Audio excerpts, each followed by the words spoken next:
Break के बाद एक बार फिर आपका स्वागत है। बड़ी बहस में हम आज चर्चा कर रहे हैं सार्क में क्या हमारे प्रधानमंत्री को पाकिस्तान के प्रधानमंत्री से मिलना चाहिए, क्योंकि नवाज शरीफ ने एक बार फिर कहा है कि पाकिस्तान बातचीत के लिए तैयार है, लेकिन पहल अब भारत को करनी है क्योंकि बातचीत का दौर भारत की तरफ से ही बंद हुआ है। जबकि भारत हमेशा यह साफ कर चुका है कि बातचीत इसलिए बंद की गई क्योंकि विदेश सचिव स्तर की बातचीत थी। विदेश सचिव स्तर की बातचीत होने से पहले पाकिस्तान ने सेपरेटिस्ट से बात की, अलगाववादियों से बात की। भारत की आपत्ति को पाकिस्तान ने यह कहते हुए खारिज कर दिया जब मुजफ्फराबाद में नवाज शरीफ ने अब से कुछ दिन पहले बोला कि बातचीत तो पहले अलगाववादियों से ही होगी जब भी कश्मीर के मुद्दे पर बात होगी। हम इस पर पाकिस्तान का भी रिएक्शन लेंगे। दिन न्यूज से हमारे साथ पीजे मीर साहब आपको नजर आ रहे हैं, वो जुड़ेंगे, उनके साथ एक पूरा पैनल होगा। हमारे साथ काठमांडू से एग्जीक्यूटिव एडिटर शीतल राजपूत इस वक्त जुड़ रही हैं, और साथ ही मेरे साथ विजय जौली हैं, बीजेपी के सीनियर लीडर, सौरभ शुक्ला हैं, सीनियर जर्नलिस्ट और editor in chief news mobile Asia के, और शिवशंकर मुखर्जी हैं, एक्स डिप्लोमेट। विजय जौली साहब, सबसे बड़ी बात कि क्या यह जरूरी है कि अगर पाकिस्तान हर किसी सही बात को नकार करके गेंद हमारे पाले में डालकर यह कहे कि पहल हमें करनी चाहिए तो पहल हम ही करें, और वो इस चीज पर अपने आप को कभी ना सुधारे कि जो गलती उसने की है वो दोबारा ना करे? देखिए, भारत और भारत के प्रधानमंत्री नरेंद्र मोदी जी ने हमेशा से पाकिस्तान के साथ दोस्ताना शांतिपूर्वक संबंध रखने के वो हमेशा पक्षधर रहे हैं, और इसीलिए उन्होंने अपनी जीत के बाद अपने 26 मई के वोट टेकिंग के अंदर सार्क कंट्रीज के नेताओं को बुलाकर अपनी मंशा व्यक्त करी कि हम पड़ोसी देशों के साथ दोस्ती के और शांतिप्रिय और समझदारी के संबंध रखना चाहते हैं। लेकिन उसके बाद जिस प्रकार से पाकिस्तान का एक अड़ियल रुख सामने आता दिखाई दिया, यूनाइटेड नेशंस में भारत पाकिस्तान सीमा के ऊपर जो सीज फायर वॉयलेशंस है उनके बारे में इशू को इंटरनेशनलाइज करने की बात हुई। भारत के अंदर अलग कश्मीर के जो सेपरेट लोग हैं उनके साथ बातचीत तब करी जबकि भारत के विदेश मंत्रालय ने दिल्ली के अंदर पाकिस्तान के हाई कमिश्नर साहब को उनसे बात नहीं करने की सलाह दी थी।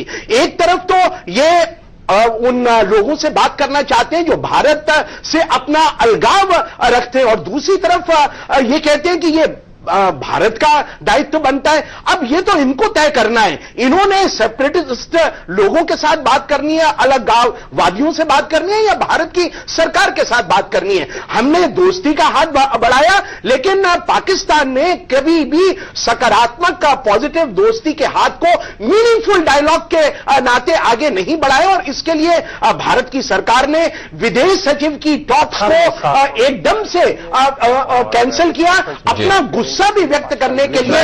जौहरी साहब, ठीक है, जो गवर्नमेंट सॉफ्ट पैडलिंग करेगी, ठीक है, पाकिस्तान किसी पे भारत और पाकिस्तान के संबंधों को ठीक है के आधार के ऊपर आगे ले जाकर, लेकिन मीनिंगफुल डायलॉग अच्छा ठीक है आगे बढ़ेगी। ठीक है, पाकिस्तान हमारे साथ जुड़ चुका है। दिन न्यूज से पीजे मीर साहब हमारे साथ हैं। पीजे मीर साहब, मैं चाहूंगा कि पहले मैं अपने गेस्ट का इंट्रोडक्शन करा दूं आपके साथ, और फिर आपके साथ पैनल में कौन कौन है आप उनका तारुफ करा दीजिएगा। न्यू दिल्ली, और वहां अनुराग मुस्कान है। Let's see what he has got to say there. जी, मैं बता दूं आपको, मेरे साथ बीजेपी के Pakistan, and of course let's hope कि ये जो कॉन्फ्रेंस है बड़ी अच्छे तरीके से जाए। मेरे साथ चले इंशाअल्लाह। देखिए मीर साहब, बहुत अच्छी जाए ये तो हम भी दुआ कर रहे हैं। अपने पैनल को इंट्रोड्यूस करा देता हूं। अनुराग, करा दीजिए।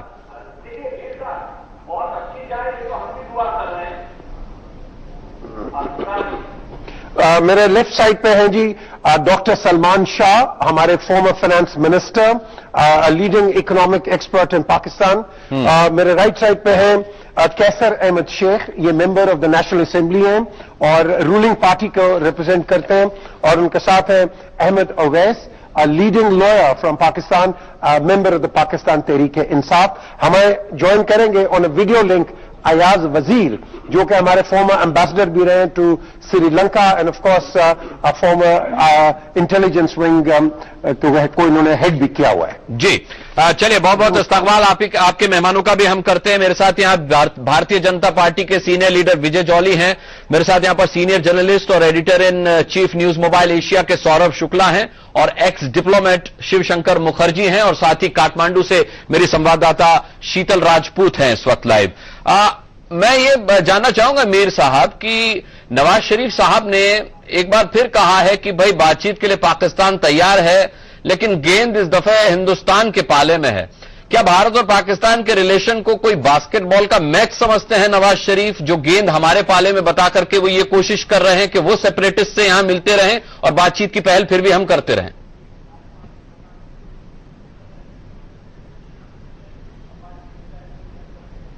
आई थिंक ये अनुराग, यही एक डिबेट है जिस पे हमने आगे बढ़ना है, बिकॉज नेचुरली आपकी भी रिजर्वेशंस हैं, यहाँ पाकिस्तान की भी रिजर्वेशंस हैं, और इन रिजर्वेशंस को हमने डी रिजर्व करना है। और वो कैसे करेंगे? Bye dialogue. यस, इंडिया अगर कहता है कि ये जी सेपरेटिस्ट है, ये गलत काम कर रहे हैं, हम कहते हैं ये नवाज शरीफ को समझाइए ना मीर साहब। तो मेरी बात सुनिए, आपकी हुकूमत की तरफ से दो बातें सामने आती हैं। सरताज अजीज कहते हैं कि हाँ भैया हमने गलती की, अगर हम सेपरेटिस्ट से मिले तो ये पाकिस्तान की गलती थी। और मुजफ्फराबाद में अभी 2 दिन पहले नवाज शरीफ कहते कि नहीं, जब भी कश्मीर मसले पर बातचीत होगी तो हिंदुस्तान की हुकूमत से पहले और उनके नुमाइंदों से पहले आप सेपरेटिस्ट से ही हम मिलेंगे। तो ये दो तरफा बयान, ये दो तरीके के बयान रखकर आप चाहते हैं कि डायलॉग हो। कैसा डायलॉग आप चाहते हैं और कैसे होगा मुमकिन ये?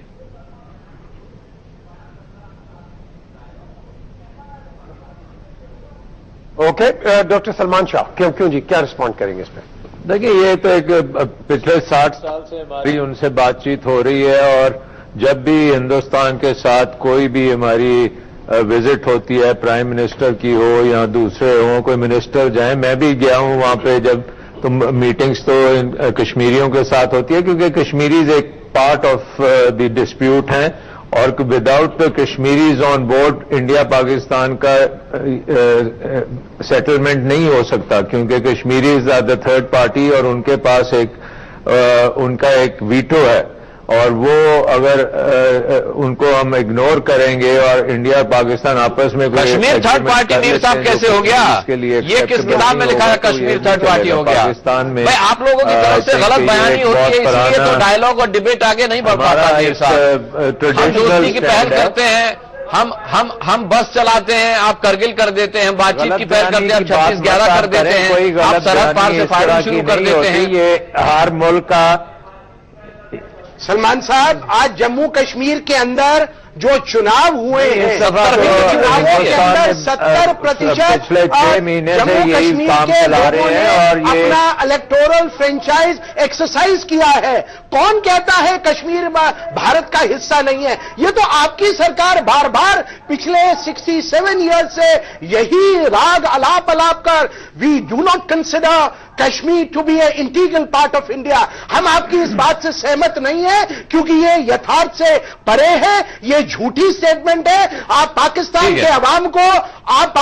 के अवाम को गुमराह कर रहे हैं वहां के वसीले होने के नाते। साहब उनकी बात पूरी हो जाए। जगह है, और कश्मीरीज को उनका राइट नहीं दिया गया करने का, और आपके इलेक्शंस जो है वो इसका नहीं है कि वो उनकी आपने राय ले ली है।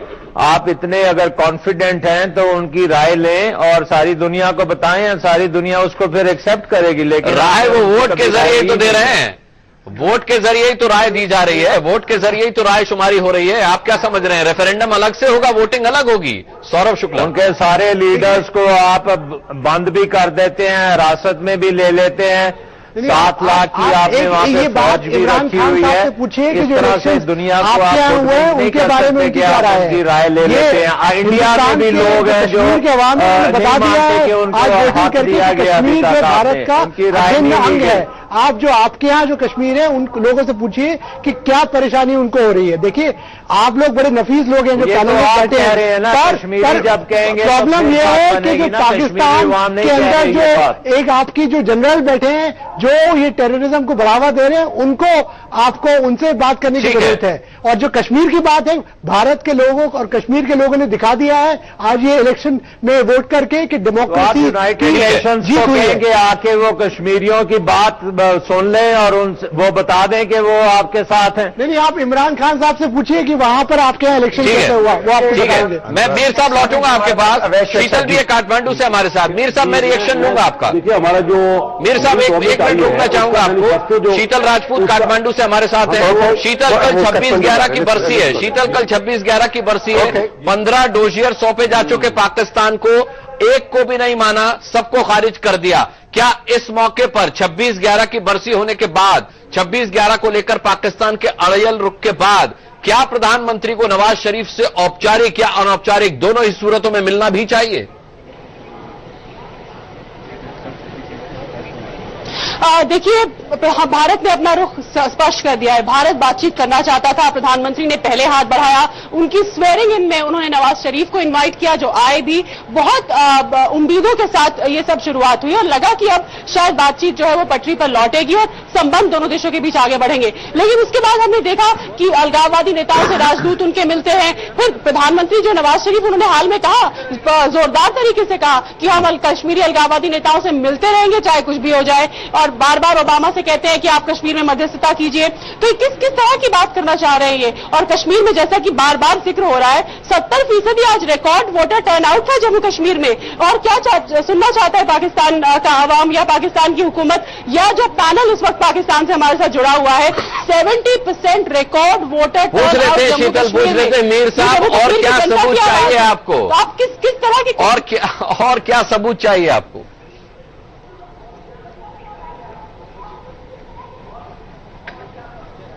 जी, मैं ये बात करना चाह रहा हूं। कैसे साहब? कि हमने जो हमारी नई गवर्नमेंट आई, वो उसमें हमारा मैनिफेस्टो था कि ज्यादा हम रिलेशन अपने पड़ोसी ममालिक से बनाना चाहते हैं और पर्टिकुलरली इंडिया से। और हमने जब हलफ बर्दारी की जब इन्विटेशन आई, तो हमारे हुकूमत ने और मियां नवाज शरीफ साहब ने बड़ा बोल्ड स्टेप लिया कि वो उस हलफ बर्दारी की तकरीब में गए। हालांकि जब मियां नवाज शरीफ ने हलफ बर्दारी के लिए इंडिया के प्राइम मिनिस्टर को बुलाया था, तो वो यहां पाकिस्तान तशरीफ नहीं लाए थे। ये इनिशिएटिव बनाइए हुआ और फिर बनाइए पाकिस्तान में आप क्या बगैर किसी लॉजिक के, देखिए कश्मीर जो है चीन पाकिस्तान आने से डर रहा है। जिनपिंग नहीं आए आपके यहाँ, ओबामा आना नहीं चाहते। यूएन के तहत मीर साहब, आप तो बनाइए पाकिस्तान में नरेंद्र मोदी के आने के लायक। शी जिनपिंग आना नहीं चाहते, ओबामा आना नहीं चाहते, नरेंद्र मोदी किस लिहाज से जाएं? क्या आप उनको सिक्योरिटी का वो हवाला देते हैं आप जो वो आए?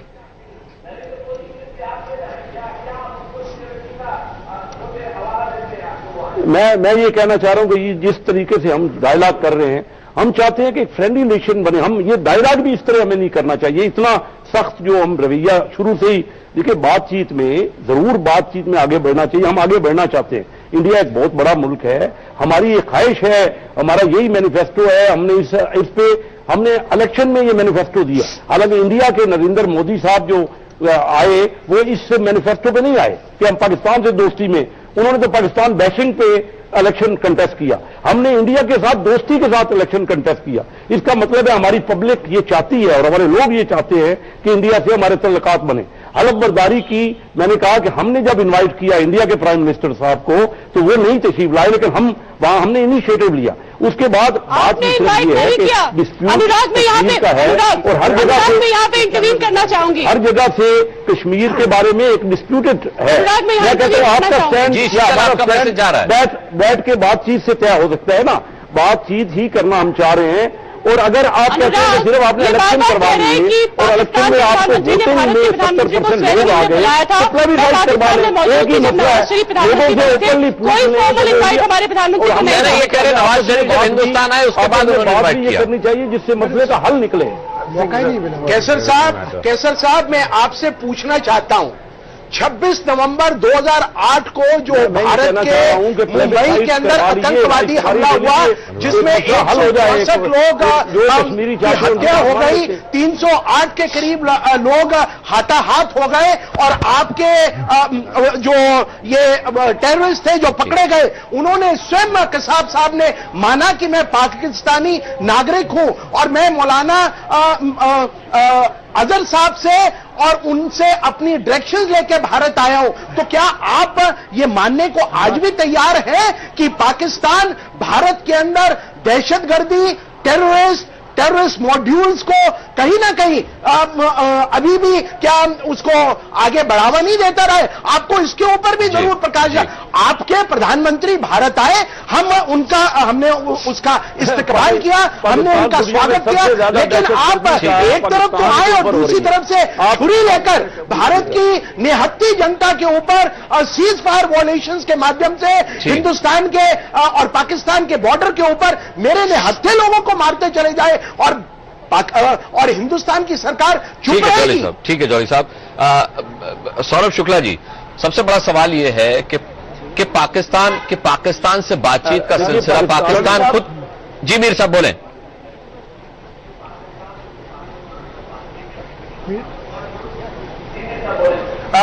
इस वक्त अनुराग हमें ज्वाइन करते हैं अयाज वजीर, जो कि जब हम सिक्योरिटी और टेररिज्म की बात करते हैं, ये एक एक्सपर्ट भी रहे हैं, ये एक हमारे डिप्लोमेट भी रहे, एम्बेसडर भी रहे, तो बल्कि इनसे मैं पूछूंगा अयाज साहब, हिंदुस्तान हमेशा बार बार पाकिस्तान को ब्लेम करता है कि टेररिज्म पे हम इतना नहीं करते and we don't do enough, और ये जो टेररिज्म है इसको परपेट्रेट हम करते हैं। जरा आप अपना व्यू पॉइंट दे दीजिए। देखिए, मेरा ख्याल है पहले तो अगर हम ये आपस में तय कर लें कि टेलीविजन की स्क्रीन पे न हम हिंदुस्तान पता कर सकते हैं न वो पाकिस्तान पता कर सकते हैं, तो आराम से एक दूसरे की बात सुन रहे हैं। टेररिज्म की जहां तक बात है, पाकिस्तान उसका खुद नहीं होता है, इसके ऊपर जो हम मिर्ची मसाला लगाते हैं उसकी वजह से ये घी काला हो जाता है। अच्छा, और सर्दियों में जो आपके यहाँ कुछ ऑडियो वहां गलत कनेक्ट हुआ है पाकिस्तान से, लिंक हमारा टूटा है। सौरभ शुक्ला, मैं आपसे जानना चाहूंगा कि पाकिस्तान का ये एक ऑडियो का इधर मसला आ रहा है। द क्वेश्चन अराइजेज, आप ये बताइए, ये 500 साल पुराना ये जो एक स्कॉटलैंड और ब्रिटेन का एक इशू चल रहा था, वो किसी और मसले पर डिबेट करें। सौरभ जी, मैं आपसे जानना चाहूंगा कि क्या पाकिस्तान के साथ अब भारत को रवैया रखना चाहिए, क्योंकि आज नवाज शरीफ ने यह कहकर कि गेंद अब पाकिस्तान के पाले में नहीं है बल्कि हिंदुस्तान के पाले में है, जिम्मेदारी आपकी बना दी कि आप कुछ रिएक्ट करें। देखिए, ये तो इनका एक टैक्टिकल मूव जो है, वो चाहते हैं कि बाकी जो देश के लोग देख रहे हैं और जो बाकी राष्ट्राध्यक्ष वहां पर हैं, वो एक प्रेशर बनाए। ये प्रेशर टैक्टिक है। डिप्लोमेसी में इस तरह की चीजें पाकिस्तान करता रहता है, पर हिंदुस्तान को उनके उलझावे में नहीं आना चाहिए। प्रधानमंत्री नरेंद्र मोदी जो अपनी विदेश नीति बहुत अच्छी तरह कर रहे हैं, वो एक कूटनीति बहुत अच्छी तरह कर रहे हैं। उनको ये समझना चाहिए कि भारत के लोगों की एक अपेक्षा है कि वो साफ कर दे पाकिस्तान के राजनयिकों से और पाकिस्तान के प्रधानमंत्री से कि जो टेररिज्म है भारत के खिलाफ जो चल रहा है वो खत्म होना चाहिए। खाली वही चीज है जिसके बाद एक ठोस बातचीत हो सकती है, उसके बिना कुछ नहीं हो सकता। उसके बिना अगर बातचीत होगी भी तो टैक्स पेयर के जो हिंदुस्तान के टैक्स पेयर हैं उनका पैसा बिल्कुल व्यर्थ जाएगा, और मुझे लगता नहीं कि भारत के प्रधानमंत्री को ऐसा गवारा होगा। जी मीर साहब, एक लाइन में मेरे सवाल का जवाब दीजिएगा कि काठमांडू में आपके प्रधानमंत्री से हमारे प्रधानमंत्री क्यों मिले, जबकि हर मुद्दे पर आपका रवैया अड़ियल है?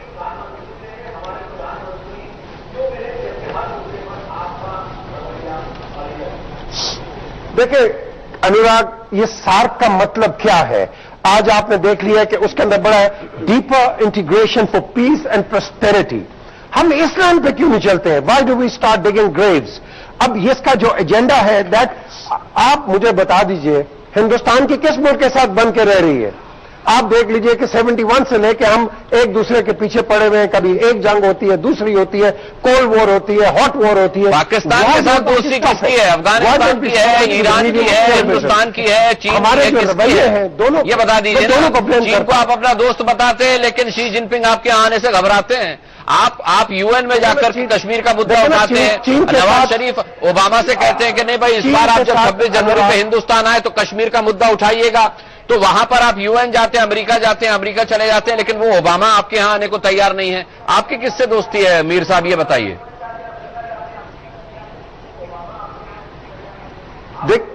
अनुराग, देखें बिल्कुल सही आपने कहा। आप मुझे बताएं कि यूनाइटेड नेशंस के अलावा कहां जाएं हम?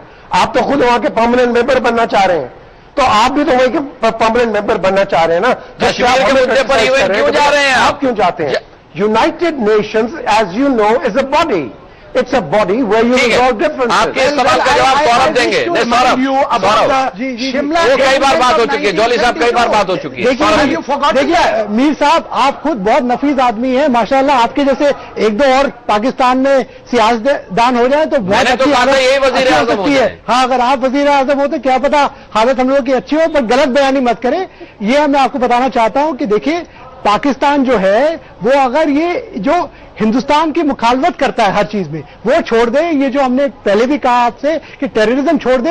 हिंदुस्तान के अवाम में कह दूं आपको, हिंदुस्तान का अवाम, हिंदुस्तान का जो एक युवा जो एक वो यह है, वो पाकिस्तान के साथ दोस्ती चाहता है, पर वो ये भी चाहता है कि वो सुकून की जिंदगी जी सके। वो ये नहीं चाहता कि आपके जो टेररिस्ट हैं, जो आप लोग भेज रहे हैं, वो उनकी नींद हराम कर दें, उनके लोगों को जो है मौत के घाट उतार दो। सौरभ जी ये कह रहे हैं कि हम यूएन क्यों ना जाएं, जबकि हिंदुस्तान यूएन में परमानेंट सीट देख रहा है। पर यूएन में आप जा रहे हैं तो यूएन, मैं आपको बताऊं, जब मैं अभी न्यूयॉर्क में था, बान की मून साहब ने हमें एक साक्षात्कार किया और हमने उनसे पूछा कि क्या आप हिंदुस्तान और पाकिस्तान के बीच में कभी मध्यस्थता करेंगे। उन्होंने कहा बिल्कुल नहीं, कि अगर क्योंकि यूएन के जो रूल्स हैं बड़े क्लियर हैं कि दोनों देश जो हैं अगर वो जाएंगे तो दोनों की रजामंदी होनी चाहिए। तो आप ये बार बार अपने लोगों को ये बेकार बुलावे में मत रखें। देखिए इससे कुछ होने वाला नहीं है। कश्मीर का जो एक वो है, आप मान के चलिए। ठीक है मीर साहब, जो कश्मीर हमारा कश्मीर हमारे पास। मीर साहब अमा कहां भटकते रहते हैं आप? जो लोग आपको पूछते नहीं है, आप उनकी दरबार में जाकर के सलाह मशुरा करते, अपनी आवाज उठाते, हम आपको आमंत्रित करते तो आप यहां आके सेपरेटिस्ट से मिलते हैं। आप सीधा रास्ता क्यों नहीं अख्तियार करते? हम और आप बैठकर ही बात कर लें तो फिर हल हो जाएंगे तमाम मसलात। अनुराग, यही तो वजह है जी, बताइए अवैस साहब। देखिए मैं बड़े सुकून से और आराम से आपकी मैंने गुफ्तगू सुनी है, और मैं खुद भी दिल्ली आ चुका हूं as president Lahore high court bar. हम डेलीगेशन लेकर आए थे और उसके बाद कई दफा वहां आना जाना हुआ। पहली बात तो जो अभी आपने कहा कि आप कश्मीर की बात क्यों उठाते हैं, क्यों करते हैं, एक बात मैं आपको बताऊं, बुनियादी तौर के ऊपर अब वक्त ऐसा आ गया है कि हम हिंदुस्तान और पाकिस्तान के नए माइंड सेट की जरूरत है। हम अपने माइंड सेट को बदलें थोड़ा सा और ये रिजॉल्व कर लें कि हमने अक्रॉस द टेबल बैठ के अपने मामलात को हल करना है। देखिए आज से बहुत साल पहले की बात है। अब यूएनओ में आज आप कहते हैं ना कि कश्मीर की बात क्यों करते हैं। अब आपके जो सबसे पहले प्राइम मिनिस्टर थे पंडित नेहरू साहब, बड़े रिस्पेक्टेड आदमी थे, बड़े ऑनरेबल आदमी थे। ये मैटर तो वो खुद ही वहां जाकर ले गए थे और वहां रेजोल्यूशन उन्हीं का दिया हुआ है, आज तक वहां पे मौजूद है कि रेफरेंडम करवाया जाए। दूसरी बात आपने अभी की यहां पर कि कश्मीर में तो हालात अब बहुत बदल गए हैं और वहां पे 70% वोट जो है लोगों ने वोट का हक इस्तेमाल किया है।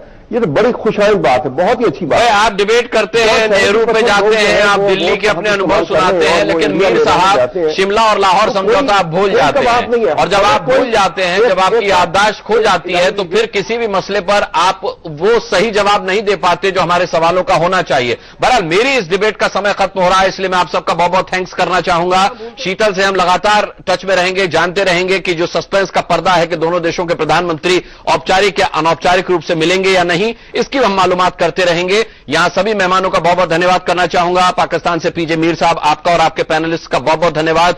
यहां शीतल राजपूत काठमांडू से हमारे साथ जुड़ी हुई थी। शीतल, आपका भी फिलहाल के लिए बहुत बहुत शुक्रिया। एक छोटा सा ब्रेक ले रहे हैं, बहुत जल्द वापस लौटते हैं।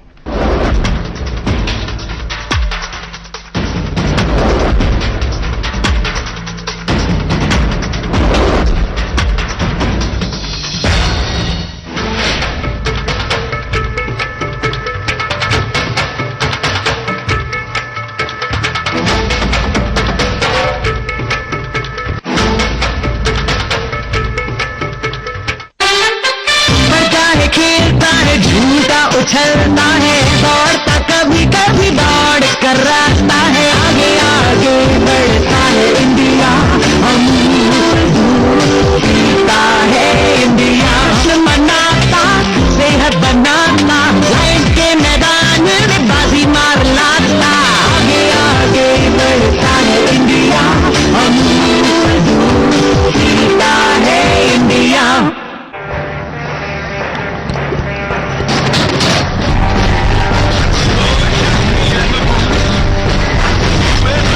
Total quartz car engine oil और उसकी आधुनिक फ्रिक्शन रिडक्शन टेक्नोलॉजी से आपके कार इंजन को बनाइए सबसे दमदार। Total quartz car engine oil, ज्यादा सुरक्षा और ज्यादा किलोमीटर्स। टोटल।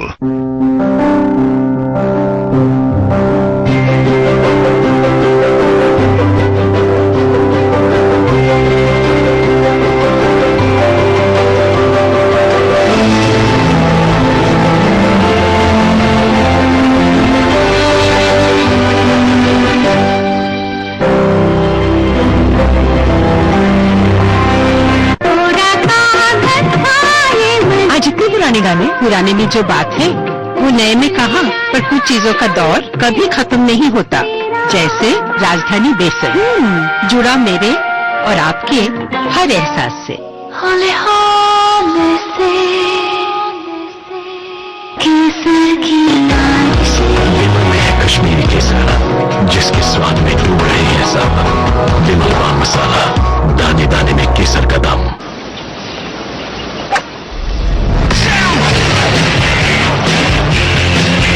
जिंदगी हर पल में फोर्ड इकोस्पोर्ट में है 200 मिलीमीटर ग्राउंड क्लियरेंस। आज ही अपनी इकोस्पोर्ट घर ले आए।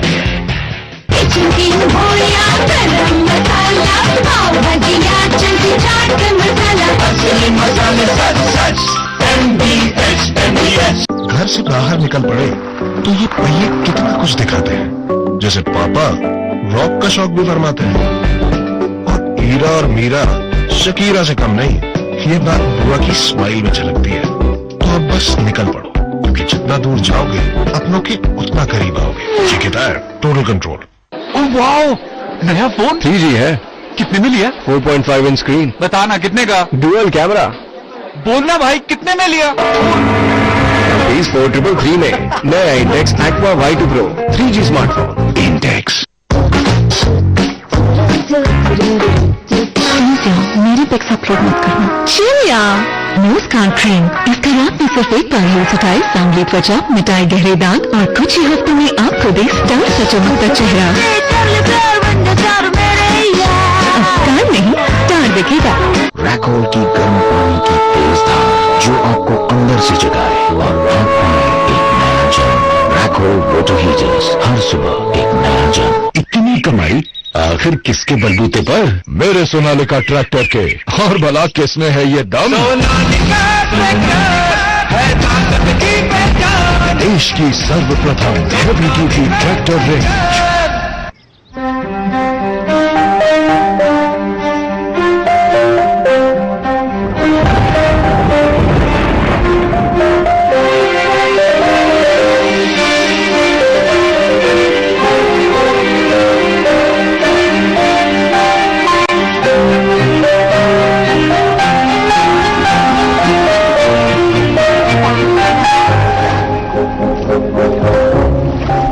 कभी उंगली पकड़कर किसी ने हमें दुनिया दिखाई थी, आज हमारी बारी है। पापा, हाय, जरा हाथ देना। क्या कहते?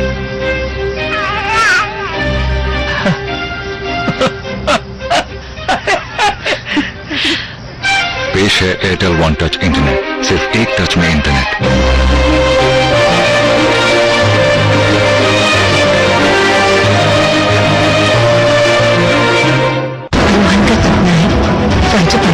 और सपना पूरा करने के लिए साधारण च्यवनप्राश नहीं चाहिए, कुछ प्लस, यानी संजू सोना चांदी च्यवनप्राश प्लस, जो बनाए से भीम स्टाइल, यानी भीम प्लस आइंस्टाइन। संडू सोना चांदी च्यवनप्राश प्लस ने इम्यूनिटी प्लस 3 दिमागी फायदे, एकाग्रता, सतर्कता और याददाश्त। संडू सोना चांदी च्यवनप्राश प्लस।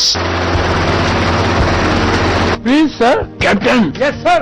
इस जहाज में किस कंट्री का माल जा रहा है? सर, यूरोप होते हुए यूएसए और कनाडा जाएगा, और अगले हफ्ते गल्फ कंट्रीज को जाएगा।